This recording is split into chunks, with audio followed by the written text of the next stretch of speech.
West ইন্ডিজের কাছে one day সিরিজে হোয়াইট ওয়াশ হওয়ার পর টি-20তে ঘুরে দাঁড়িয়েছে বাংলাদেশ দল। এবার স্বাগতিকদের পাল্টা হোয়াইট ওয়াশ করার সুবর্ণ সুযোগ টাইগারদের সামনে। প্রথম 2 ম্যাচ জিতে দীর্ঘ 6 বছর পর ক্যারিবীয়দের বিপক্ষে টি-20 সিরিজ জয় নিশ্চিত করেছে তারা। এবার তৃতীয় ম্যাচেও জয়ের লক্ষ্য লিটন দাসের দলের।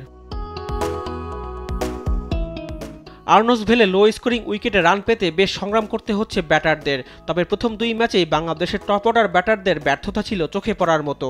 একমাত্র সৌম্য সরকার ছাড়া সেভাবে রান পাননি কেউই। অধিনায়ক লিটন দাসের ফর্মহীনতা ভোগাচ্ছে দলকে। তবে মিডল অর্ডারে শেখ মেহেদী এবং শামীম পাটোয়ারি প্রথম 2 ম্যাচে সম্মানজনক সংগ্রহ এনে দেন দলকে। তাই এই ম্যাচেও তাদের পাশাপাশি টপ অর্ডারের দিকে তাকিয়ে থাকবে টিম ম্যানেজমেন্ট।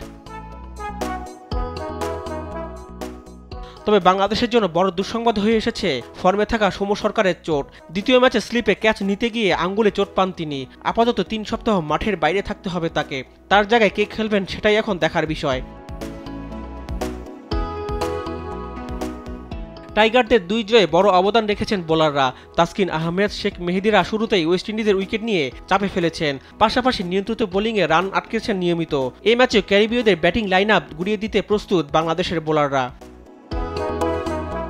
অন্যদিকে প্রথম 2 ম্যাচ হেরে ব্যাকফুটে ওয়েস্ট ইন্ডিজ। ক্যারিবীয় বোলাররা ভালো খেললেও ব্যাটাররা ছিলেন পুরোপুরি ব্যর্থ।